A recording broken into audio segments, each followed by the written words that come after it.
kidding. Oh, that's what I get. Coming in, flex. I just wanna win, LABB, who we running with, 2233, I'm on 10 again, Hey, what's up, you guys? It's your girl Evelyn back with another video. So today we are going to be doing a reacting video, something y'all haven't seen on this channel. So we're gonna be reacting to scary videos.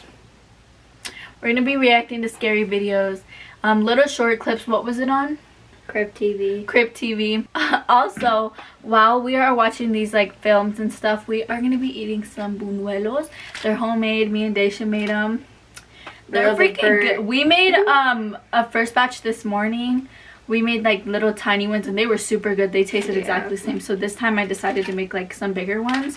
I know they're supposed to be huge, but don't mind that. They might be burnt, but they're still good. Yeah, they're a little burnt. But they're super good. Like this ones. Yeah. These ones are delicious. I almost got killed by a weird guy at an empty road. It was wintertime and Christmas was approaching. I was 25 years old and I was going to meet up with some of my friends who lived on the other side of the city. It was a 4-hour drive from my place, so I decided to take my own car instead of a local cab. It was my first time going alone on such a long drive, and I felt nervous, but excited. At midday, I packed my bags, threw them in the trunk, and went off to meet my friends. It was a cold day, but the roads were clear. I didn't see much traffic as it was the holidays, and people would rather spend time with their families and friends indoors and stay off the roads. Now, I'm not the type of person to go straight to my friend's house. I like to take my time. I'm a social media freak, and I enjoy posting pictures pretty much all the time. So I found the journey an excellent excuse to post some extra pictures. The road I was taking had beautiful scenery, and the place where my friends lived was even more magical. I stopped a lot during my ride to take pictures. I was having a great time by myself. Well, that was until the weather suddenly changed. It was around 6 p.m., and I was still driving. I still had a long way ahead of me. And that's when it started to snow. Not just a dusting of snow, it was thick and heavy. After 15 minutes or so, the roads were already covered with a few feet of snow. I felt anxious since it was getting dark and I wasn't even halfway through the drive. My car slowed down and I had to force it to run on the empty roads. The heavy snow didn't stop. I decided that I would stop at the closest gas station I could find, but unfortunately, I couldn't find one for a while. An hour later, I finally saw some lights shining from the distance. It was a gas station. I pressed the accelerator, rushed to the station, parked my car, and went inside quickly. Just as I entered, a strong snowstorm started. The gas station had a little shop tucked away with some chairs to sit on. The guy at the counter was an ordinary fellow. He didn't really talk much. He only asked me where I was going in such harsh weather. After that, I bought some chips and drinks and sat down in the furthest chair from him. It was night now. I sat, Didn't he munched say on my like food. his friend were like on the other side of town? Yeah? Why wouldn't he be going like through the mountains? What do you mean? Like why would he be in the mountains? If he's going to his friend's house that are like across town. Did he say that he was going to his friend's house? Yeah. That's why he's leaving. He said he's going to his friend's house, right? I don't know. We suck at paying attention. Let me get some water. I'm thirsty. And scrolled through an Instagram. Then, suddenly, the shop's door opened. I looked up and a very weird-looking man entered. He had long, greasy hair, was wearing a long coat, and had a very grim expression. I'm just kidding. I saw him buy some cigarettes, and he sat down a few chairs away from me. Some cigarette. He didn't look at me at all. Don't smoke. At first, I ignored him, but then he started smoking. Since the shop was small and the smoke filled the air quickly, the shopkeeper told him to stop, but he didn't listen. He couldn't ask him to leave because of the storm, so he didn't say anything else. I, on the other hand, hated cigarettes. The weird guy was looking down, breathing very heavily as he smoked. It was as if he was breathing in my ears. So when he took out his 5th cigarette, I lost my temper and angrily told him to stop. He looked at me for a couple of minutes. His big eyes were red with anger. But then he smiled and stopped smoking. His smile was unnerving. I sat down again and distracted myself on my phone. Shortly afterwards, my friend called me, asking why I hadn't reached their place yet. And I told him the whole story, and he said the storm would soon be over, and I shouldn't worry. When I hung up, I noticed the weird guy staring at my phone with deep interest. I was afraid that he was thinking of stealing it. But to my relief, after some time, he got up to leave. At the door, he stopped, looked back, and screamed loudly before running away, scaring the crap out of me and the shopkeeper. He didn't return after that. At 10:30 p.m., the storm ended, and I immediately left after thanking the shopkeeper. I went into my car, started it, and drove off. For some time, I drove in silence, but then I heard a noise. It sounded like heavy breathing.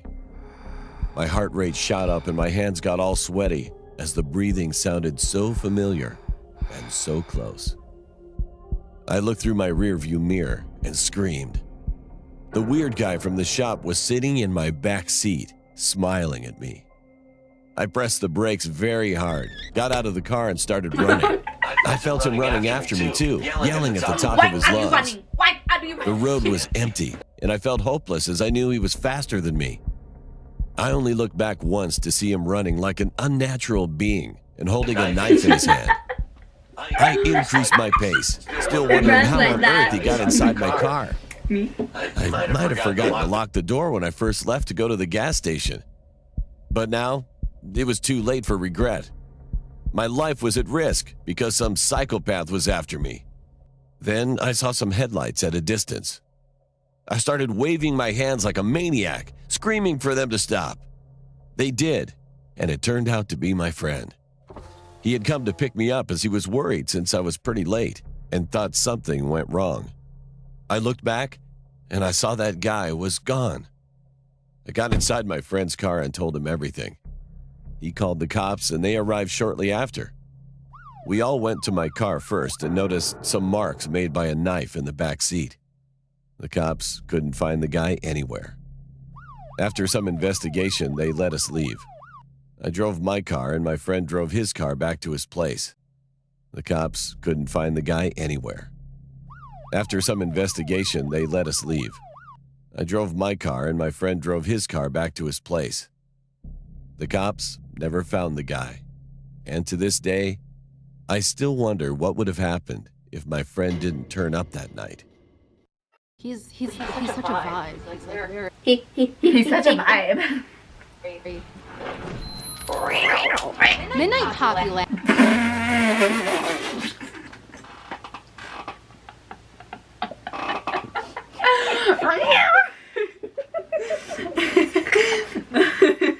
Okay.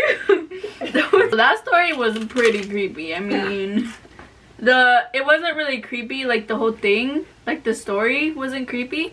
Just the fact that the guy was like this and like this and like, yeah, and then he's like running like, sorry.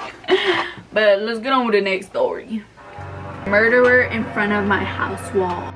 I was 12 years old when this happened. My grandmother just got home from the hospital because she had a stroke. She couldn't go up to the second floor of our house, in which her room was located. So my uncle, my little brother, and I decided that we were going to sleep in her room for a while.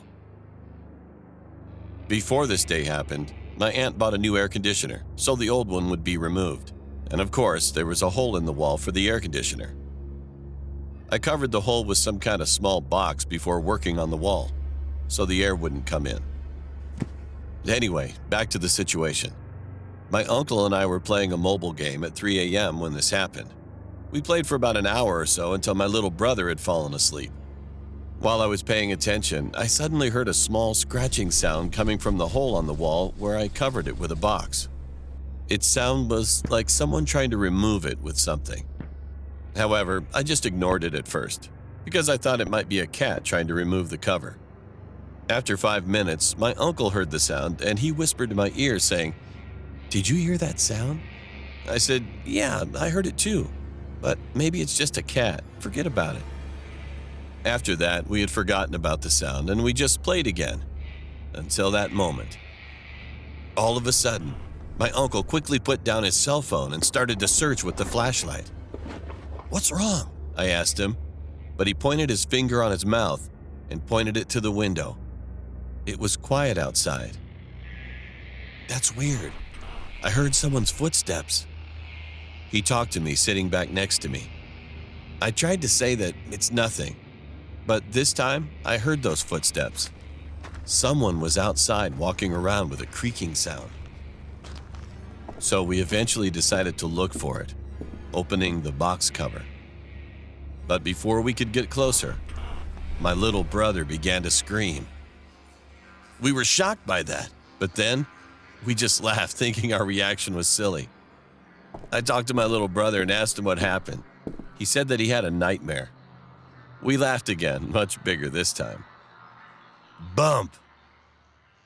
We abruptly froze when we heard loud footsteps from a roof away from us.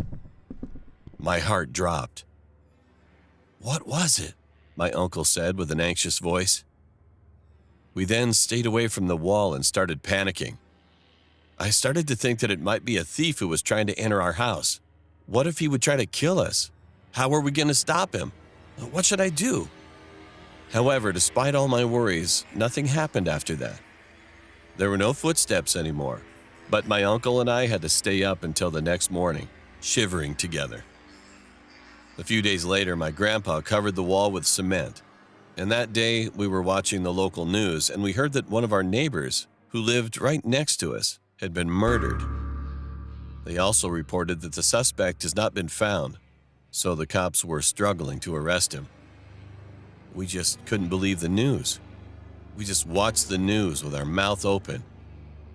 That moment became the worst nightmare of my whole life. What if I dared to try to remove that small box to see outside on that day? That story was pretty creepy, I guess. I mean, it wasn't that creepy. I mean, like, That seems scary. it wasn't even scary. I want to be scared. I want to be shook to the core. A whole bunch of stuff. So, this one is called, I don't know what we were talking about, but this one is called My Neighbor Was a Serious Stalker. When I was 7 or 8 years old, a man moved to my neighborhood. He was around his 60s, Tom. He was the only one who spoke English fluently in our neighborhood, but he always tried to speak our native language. He seemed really nice at first. One day after school, my friends and I saw a new cafe in our neighborhood. We were curious and wanted to know how many desserts they had, so we stopped by and looked inside. Then we heard someone say, "Hello, kids." He then said, "Come on in. You can have all the desserts you want for free." Without thinking, we went inside and stayed there for 2 hours. After that, we soon stayed there almost every day after school.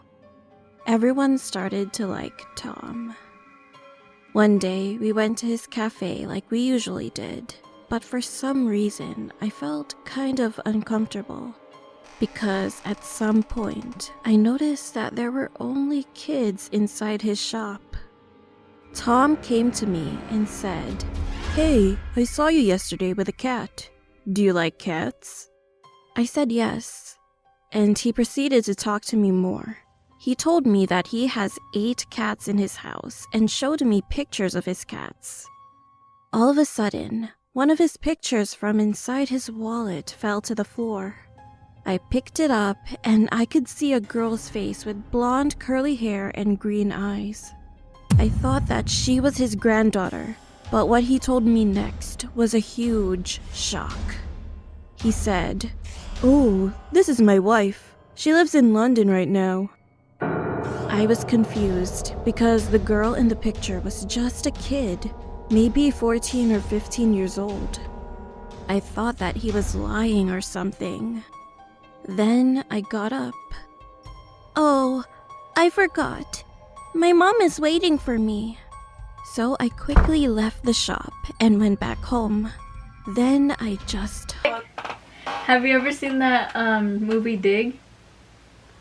Like where he goes to jail for stealing some sneakers. Well, he goes to like this thing and all they do is dig holes all the time. No. And then the Zero with the big hair. I'll insert a picture, but this guy right here, that's the guy that that animated character dude looks like that guy off of Holes, I think it's called. You don't remember? I remember you watched it with me. You seriously don't know what I'm talking about. Where they dig the holes and then there's all these lizards. These like poisonous lizards, and if they bite you, you die. The frick? No? Are you serious? to my mom. Oh my god. The next day, when I got to school, there were policemen everywhere. I didn't understand what was going on.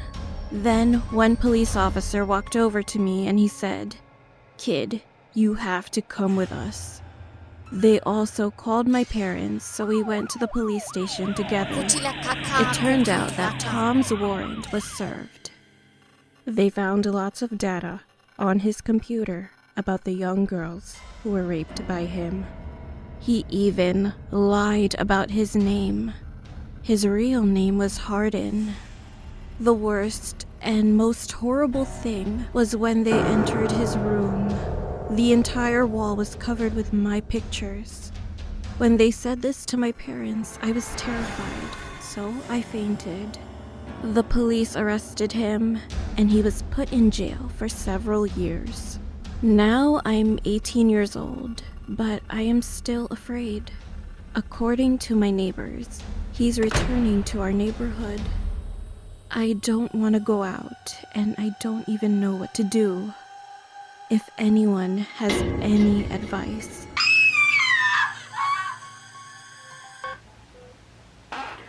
That only tells you to watch, like, everyone should already know this. Like, Yeah. Don't go hanging around with people you don't know like that. Like, Yeah.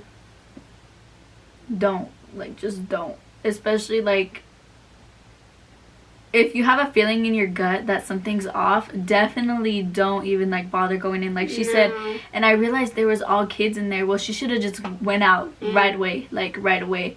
Instead of, you know, doing that. And definitely, like, always keep your windows closed. Lock your doors. Lock your doors, windows. everything. Like, don't be doing too much either, because you're just giving yourself attention and then doing, like, you're giving yourself attention. Like, you're making people want to pay, like, I don't know how to put it, like, just don't be an attention seeker, because sometimes you're going to attract the wrong people. Yeah. And then something wrong is going to, like, something bad's going to happen to you. Hi. Hi. We're doing our video right now, Ma. Hi. Kim wants to be in the video. Okay. Hi, famous. Hey. Whoa. Bye. Say bye, Kim. Bye. This better be in the video. It will. Oh, I don't know the slate.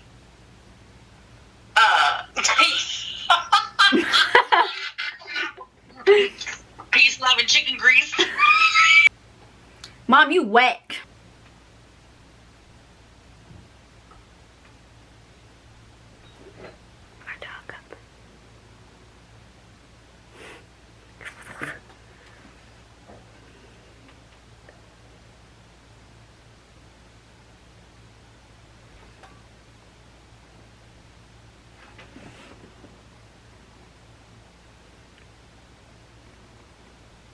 What is it?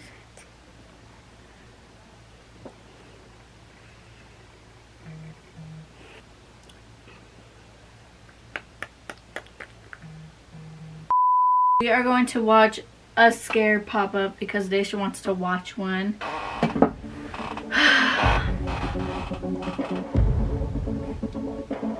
I was like so ready for it. I know. I just can't jump. I know it. Get me second.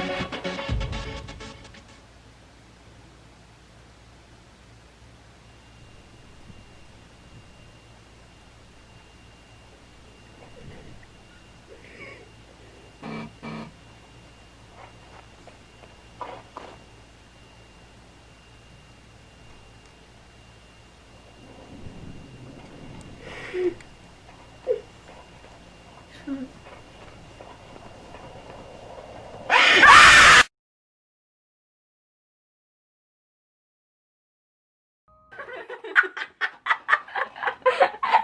is it like with the creepy girl? Oh no, be quiet.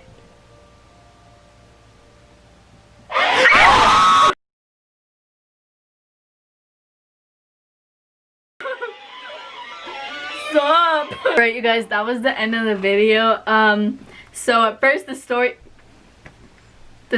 didn't get me at first. Like, I was just chill and stuff, and then we went into the puppet videos, and the first one I freaking lost it, bro. And the second one too, but this is good. I hope you guys enjoyed. Don't forget to like, comment, share, subscribe, and turn on post notifications. Really do subscribe, you guys. Yeah.